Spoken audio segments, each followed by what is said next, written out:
गेहूं के अंदर हाइट रोकने वाली जो दवाई है उसका जो चलन है इन दिनों काफ़ी कुछ देखने को मिल रहा है, क्योंकि लगातार जो फार्मर है इस दवा के बारे में पूछ रहे हैं कि इस टेक्निकल का क्या हम डोज लें, किस अवस्था में जो स्प्रे है वो करना चाहिए। किसान साथियों, आमतौर पर मैं अभी किसी ब्रांड का या प्रोडक्ट का यहाँ पे नाम नहीं लेने वाला, क्योंकि काफ़ी सारी जो दिखते हैं वो हो सकती है। टेक्निकल का मैं नाम ले लेता हूँ। क्लोरमेक्वाइड क्लोराइड आता है 50% के अंदर।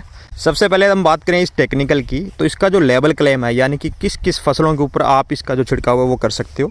तो सबसे पहला जो नंबर है वो आता है आलू के अंदर, दूसरा नंबर आता है भिंडी के अंदर, तीसरा नंबर आता है बासमती 11-21 जो वैरायटी होती है उसके अंदर, चौथा अभी जो यूनिवर्सिटी ने गाइडलाइन दी है वो यह कि DVW 303, 222 व 187 जैसी जो वैरायटी हैं इनके ऊपर आप इसका जो छिड़काव है वो कर सकते हो। अब हम बात करते हैं कि इस प्रोडक्ट का या फिर इस टेक्निकल का गेहूं के ऊपर जो रिजल्ट है वो कैसा रहता है।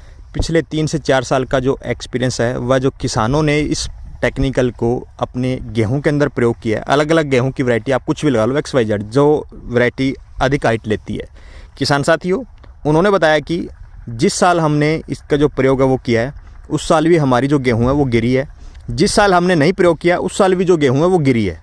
अब दूसरा, उन्होंने 2 एकड़ छोड़ करके फिर इसका जो ट्रायल अगले साल किया, वहीं पर जो सेम रिजल्ट है वो देखा गया। उनका मानना है कि उस साल हमारे किसी भी खेत के अंदर जो गेहूँ है वो नहीं गिरी। यानी कि गेहूँ के अंदर इस टेक्निकल का जो प्रयोग है उसका जो रिजल्ट है वो मेरे समझ से परे है। यानी मैं कभी भी इस टेक्निकल को गेहूं के अंदर डालने की जो सलाह है वो नहीं दे रहा।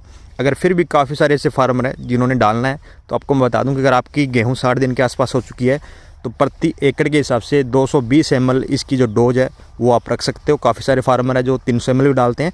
आप डोज कृपया करके ज़्यादा ना रखें। अगर आप डोज ज़्यादा रखोगे तो वहाँ पर आपके गेहूं के अंदर इसका जो नुकसान है वो भी हो सकता है।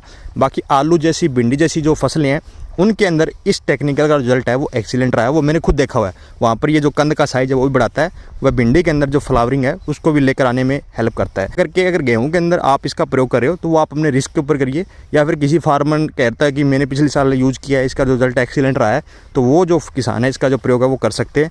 बाकी आप नीचे कमेंट करके भी बता सकते हो कि इसका जो रिजल्ट है वो कैसा रहता है गेहूँ के अंदर स्पेशली। धन्यवाद किसान साथियों।